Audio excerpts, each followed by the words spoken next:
पुराण, डर और काल्पनिक चेतना का व्यापार। जब भी मृत्यु या अगले जन्म का भय दिखाना हो तो पाखंडी व्यवस्था सबसे पहले गरुड़ पुराण का सहारा लेती है। दावा, इसके प्रेत कल्प में दावा किया गया है कि गर्भ में पल रहा जीव अपने पूर्व जन्मों की करोड़ों बातें एक फिल्म की तरह याद रखता है।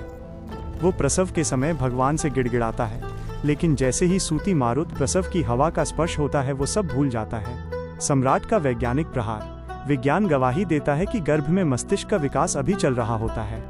यदि 5-6 महीने के भ्रूण के पास करोड़ों जन्मों की मेमोरी स्टोर करने की क्षमता होती तो उसे अरबों न्यूरॉन्स के एक अत्यंत विकसित सेरेब्रल कॉर्टेक्स की आवश्यकता होती। जो मस्तिष्क अभी अपना ढांचा बुन रहा है वो करोड़ों साल का हिसाब कहाँ रखेगा।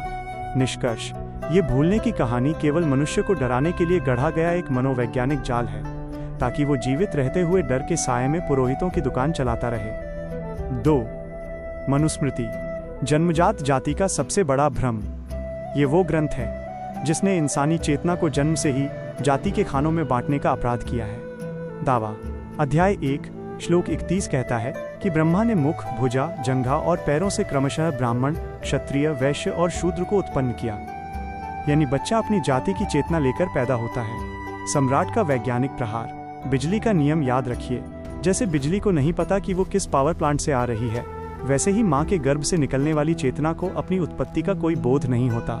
यदि जातियों की चेतना जन्मजात होती तो उनकी जैविक प्रक्रिया भी अलग होती, लेकिन प्रकृति पक्षपाती नहीं है।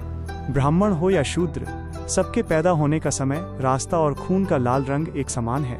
निष्कर्ष, प्रकृति ने सबको न्यूट्रल भेजा, लेकिन इस ग्रंथ ने पैदा होते ही इंसान पर ठप्पा लगा दिया। ये अस्तित्व के नियम के खिलाफ एक क्रूर पाखंड है।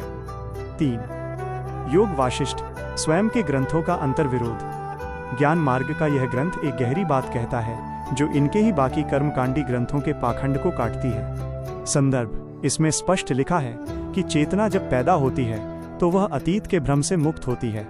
बच्चा जो कुछ भी सीखता है वो इसी जन्म के अनुभव, चित्त का निर्माण होता है। सम्राट का वैज्ञानिक प्रहार।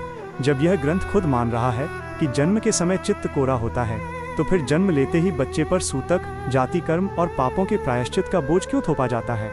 निष्कर्ष, जब चेतना जीरो मोड में आई है तो उस पर पिछले जन्म का कर्ज चढ़ाना केवल पुरोहितवाद को जीवित रखने का माध्यम है। अध्याय का अंतिम निष्कर्ष, अस्तित्व का जीरो मोड। प्रकृति का नियम स्पष्ट है। आम का बीज ये नहीं पूछता कि वो किस जाति का पेड़ बनेगा, वो केवल अस्तित्व के इशारे पर अंकुरित होता है। वैसे ही बच्चा केवल एक मनुष्य के रूप में अंकुरित होता है। यदि गर्भ में यादें होती तो 4-5 महीने का शिशु गर्भ में लात मारते समय अपनी पुरानी भाषा में प्रतिक्रिया देता, लेकिन वह केवल माँ की धड़कन और आवाज़ की तरंगों, वाइब्रेशंस पर प्रतिक्रिया देता है, जो विशुद्ध रूप से भौतिक और वर्तमान का सत्य है। फैसला, गरुड़ पुराण की डरावनी कहानियाँ और मनुस्मृति का जातिगत ढांचा दोनों ही चेतना के जीरो मोड के सामने पूरी तरह फेल हैं। प्रकृति ऐसी फालतू की गलतियाँ कभी नहीं करती।